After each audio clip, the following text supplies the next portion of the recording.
Buenas noches, hermanos. Amén. Amén. Vamos a meditar una vez más en la palabra de nuestro Dios. Vamos a inclinar nuestras cabezas para orar. Querido Padre Celestial, alabado y glorificado sea tu santo y bendito nombre. Amén. Te damos nuevamente, Señor, las gracias porque tú eres bueno y para siempre es tu misericordia. Gracias porque nos permites meditar cada día en tu palabra, a fin de que podamos conocer la verdad y la verdad nos haga libres. Señor, acompáñanos en esta noche, que tu Espíritu Santo esté presente, Señor, hablándonos a nuestras mentes a través de tu palabra, y que tus santos ángeles, Señor, estén a nuestro alrededor para no permitir que el enemigo interrumpa, Señor, este estudio. Todo sea para honra y gloria de tu nombre, en Cristo Jesús. Amén. Amén. Pues bien, hermanos, en esta ocasión vamos a hablar de la mujer adúltera. Y vamos a analizar este pasaje. Yo sé que muchas veces lo hemos estudiado, pero a veces, sabemos que cada vez que estudiamos un mismo pasaje, aprendemos cosas nuevas, ¿verdad? Entonces, les invito a buscar en Juan 8, del 1 al 11, que es donde se encuentra esta historia de la mujer adúltera. Y vamos a leer, nuestra lectura bíblica estaría siendo Juan 8:7. Juan 8:7. Si alguien quiere darle lectura, por favor.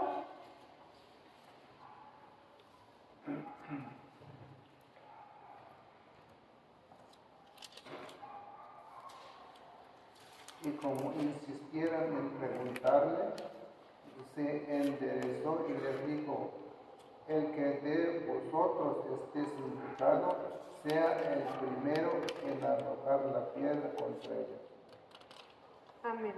Entonces, aquí Jesús estaba hablándole el grupo de personas que llevaron a la mujer adúltera a los pies de Jesús, ¿verdad? Pero vamos a conocer un poco más acerca de esta historia. Dice, ¿estamos libres de pecado o no estamos libres de pecado? ¿Qué opinan? ¿Estamos libres de pecado o no estamos libres de pecado? No estamos libres de pecado. Veamos Romanos 8:1. Romanos 8:1.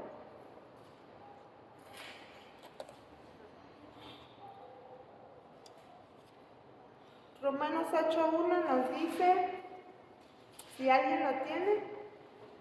Ahora pues ninguna condenación hay para los que están en Cristo Jesús, los que no andan conforme a la carne, sino conforme al Espíritu. Amén. Entonces aquí nos dice, ahora pues ninguna condenación hay para los que están en Cristo Jesús, los que no andan conforme a la carne, sino que andan conforme al Espíritu. Entonces, estamos libres de pecado cuando andamos en el Espíritu, ¿verdad? Según Romanos 8:1. Juan 8:32, ¿qué nos dice? Juan 8:32.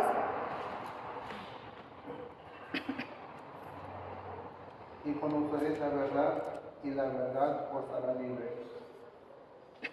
Amén. Entonces, dice, ¿estamos libres de pecado? Mientras no conocíamos la verdad, mientras no conocíamos la salvación, pues no estábamos libres de pecado. Vivíamos en pecado, pero una vez que conocemos la verdad nos hace libres y somos libres de condenación, como dice Romanos 8:1. Si la ley decía que una persona era sorprendida en adulterio, debía ser apedreada. Volviendo a la historia de la mujer adúltera. En Juan 8:4 al 5 nos dice, le dijeron, maestro, esta mujer ha sido sorprendida en el adulterio, en el acto mismo del adulterio. Y en la ley nos mandó Moisés apedrear a tales mujeres. ¿Tú pues qué dices? Mas esto decían tentándole para poder acusarle, pero Jesús, inclinando hacia el suelo, escribía en tierra con el dedo. Quiero llevarlos a lo que es el deseo de todas las gentes.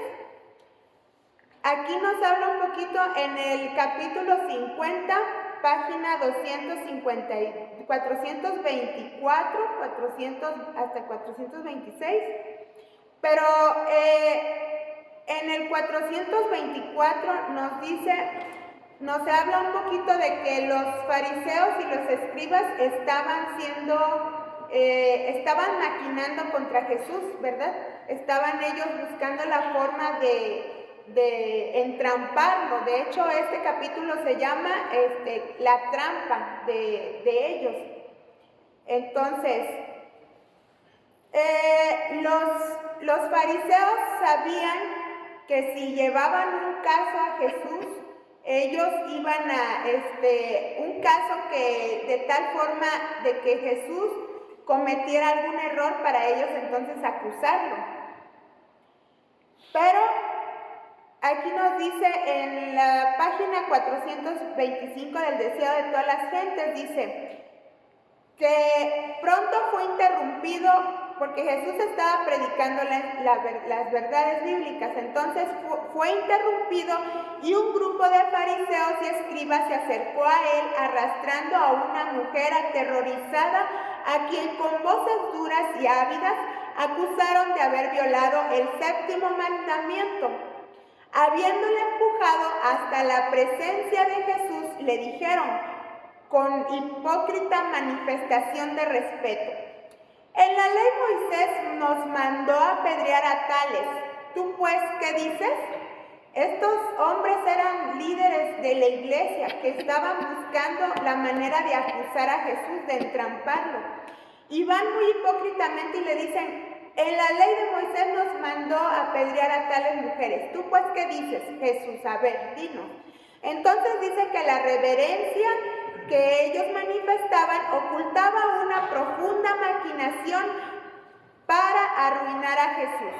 Querían valerse de esta oportunidad para asegurar su condena, pensando que cualquiera que fuese la decisión hecha por él, hallarían ocasión para acusarle.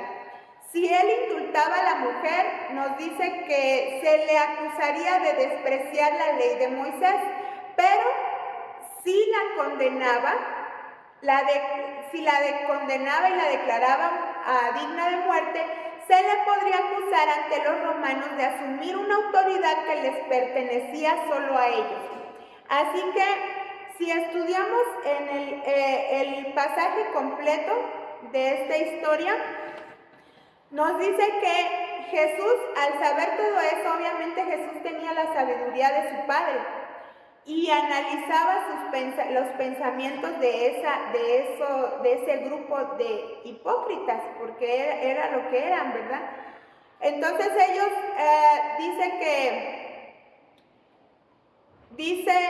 pero inclinando hacia el suelo, en el versículo 6, pero Jesús, inclinando hacia el suelo, escribía en tierra con el dedo.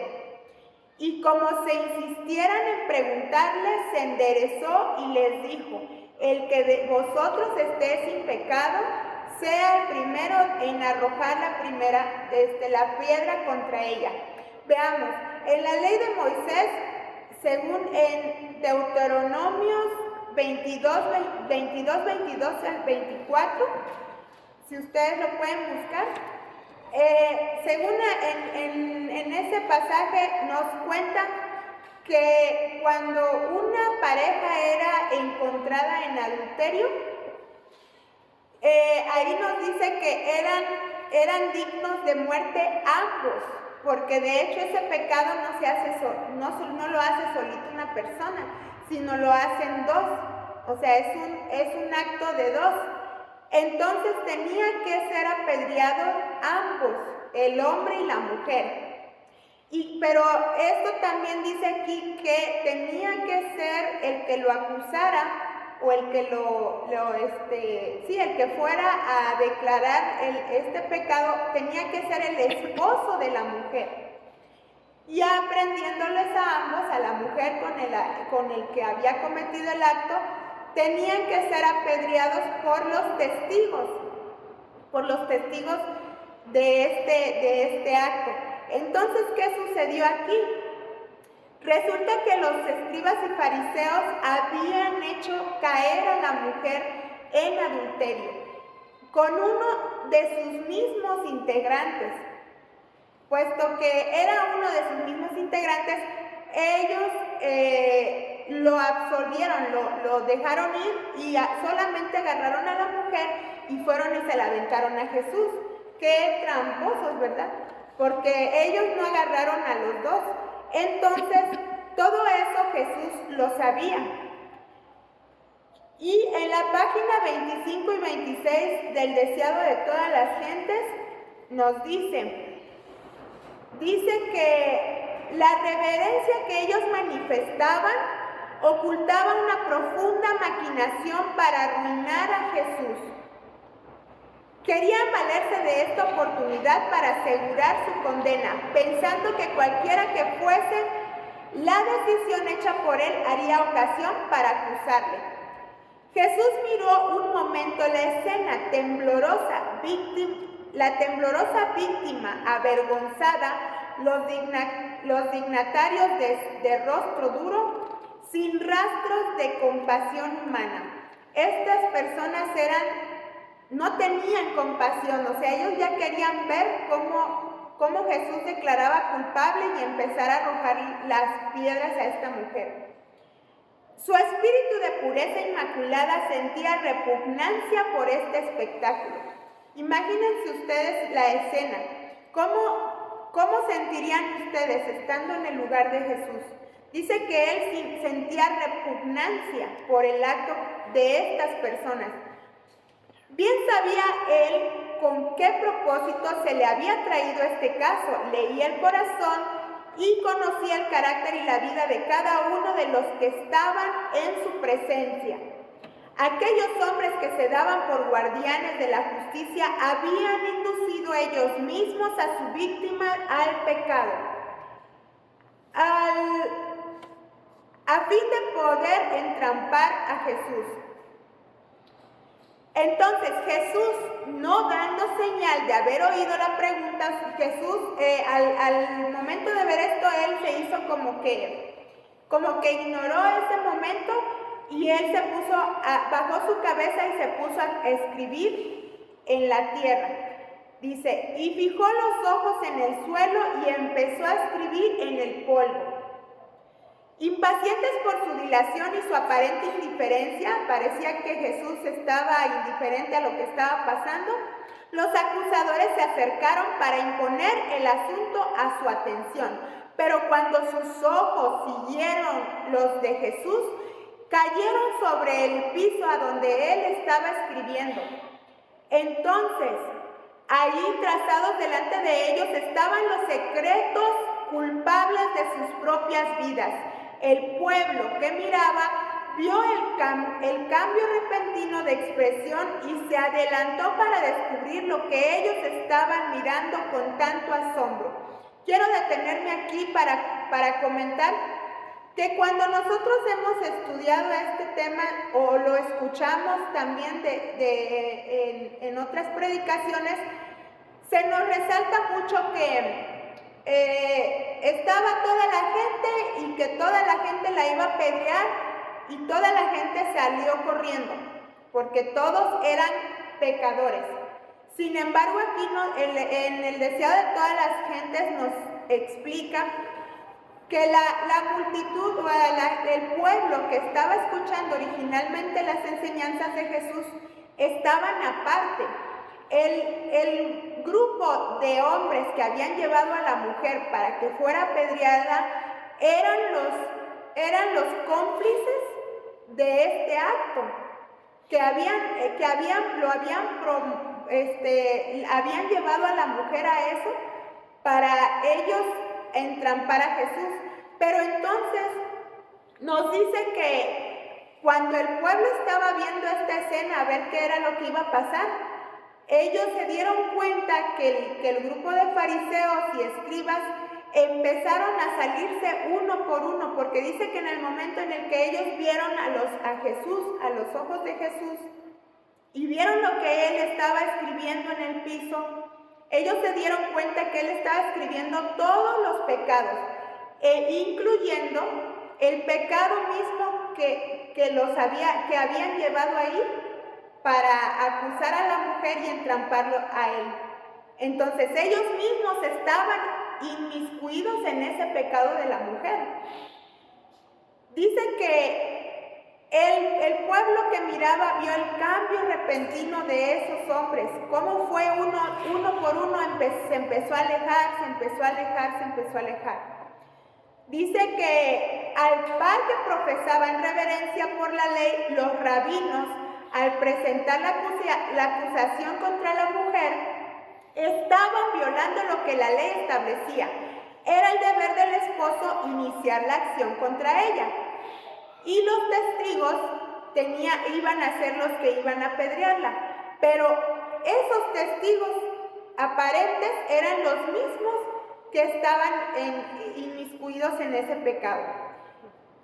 Dice que Jesús, por lo tanto, les hizo frente en su propio terreno. La ley especificaba que al castigar por apedreamiento, los testigos del caso debían arrojar la primera piedra. Supuestamente ellos que la llevaron eran los testigos. Así que era a ellos a quienes se dirigía Jesús al decir: el que esté libre de pecado, tire la primera piedra. No era, queridos hermanos, al grupo a todo el pueblo que estaba escuchando a Jesús antes de que este grupo viniera con la mujer. Era solamente a ese grupo que la estaba inculpando, quienes se decían testigos de que la mujer había sido encontrada en adulterio. Pero ellos no se dieron cuenta, yo creo, que Jesús estaba al pendiente de todo. Así que Jesús les dijo: el que esté libre de pecado, tire la primera piedra. Y fueron ellos los que se retiraron, no el pueblo en sí. Dice que, volviéndose a agachar, continuó escribiendo en el suelo. Jesús continuó escribiendo en el suelo. Dice: no había puesto de lado la ley dada por Moisés, ni había usurpado la autoridad de Roma. Los acusadores habían sido derrotados. Arrancado su manto habiendo sido arrancado su manto que pretendía santidad, estaban culpables y condenados en la presencia de la pureza infinita que era Jesús.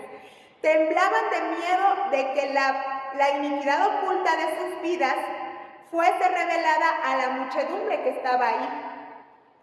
Y uno tras uno, con la cabeza y los ojos abajo, se fueron furtivamente, dejando a la mujer, a la víctima, con el compasivo Salvador.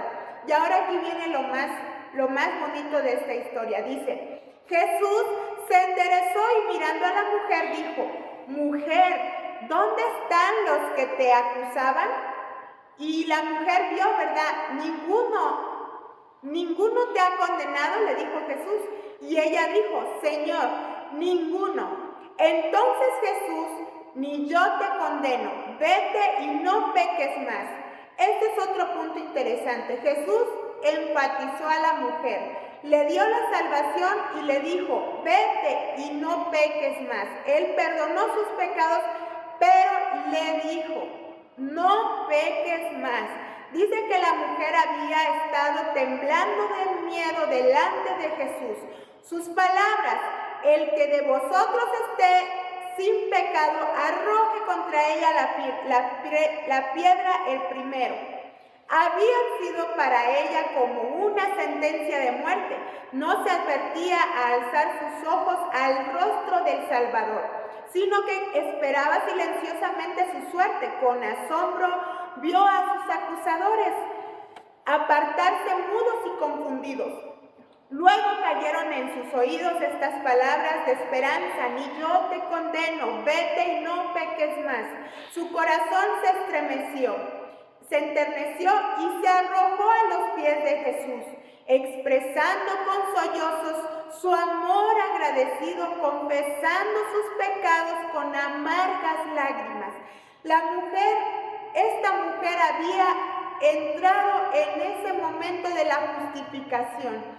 Jesús mismo, quien venía a morir por ella, le estaba dando el perdón de sus pecados, y ella misma había reconocido su iniquidad, porque Jesús no fue que Jesús se hizo de la vista gorda de que ella estaba pecando, no.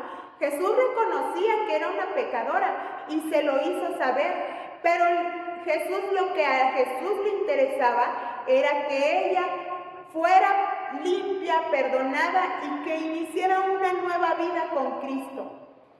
Que ella pudiera comenzar una nueva vida y sin pecado. Esto es lo importante, sin pecado. Esto fue para ella el principio de una nueva vida, una vida de pureza y paz, consagrada al servicio de Dios.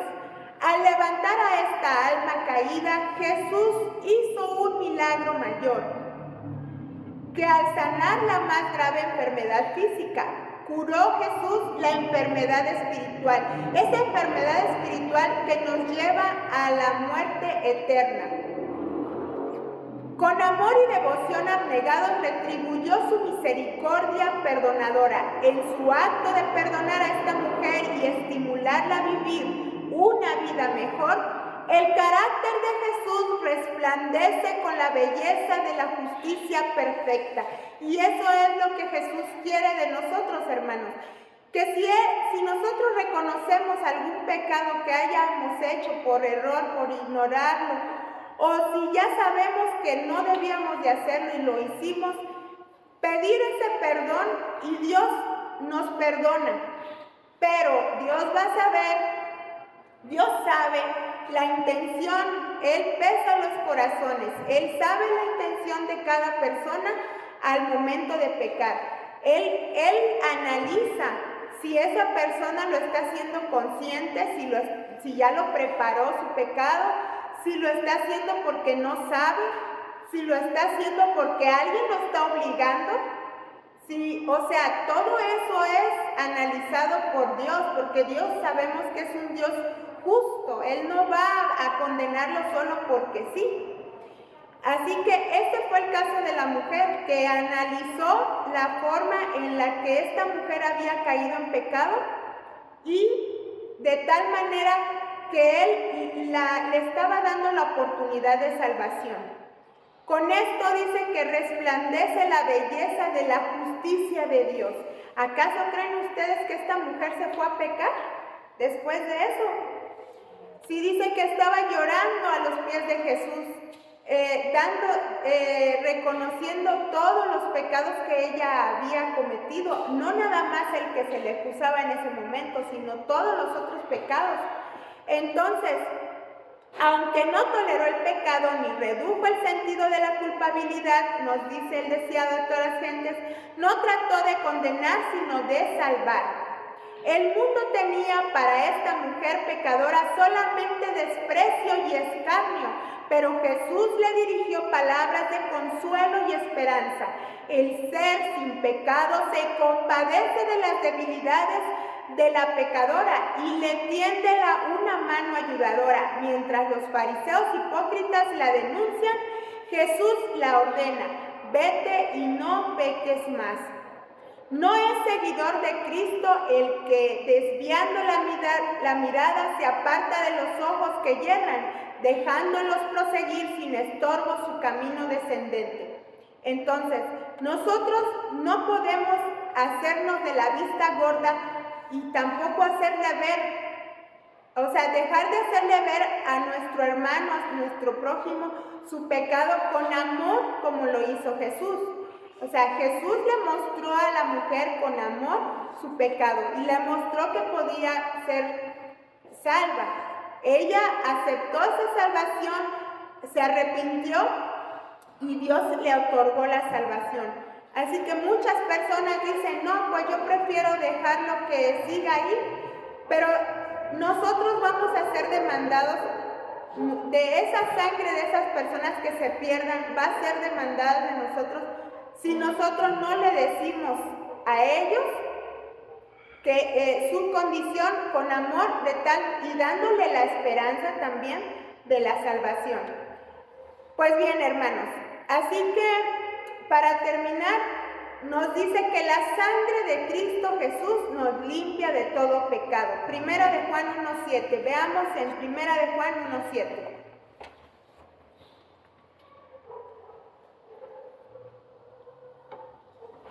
¿Alguien que me ayude, por favor? Primera de Juan 1:7.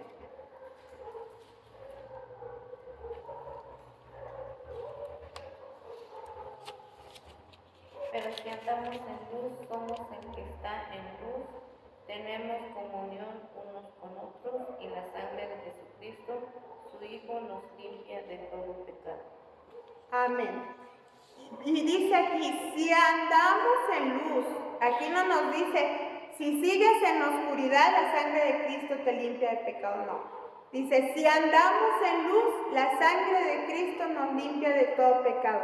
Los que han sido libres de su pecado andan conforme al Espíritu y están libres de condenación. Entonces, según Romanos 8:1, que nos decía, Romanos 8:1,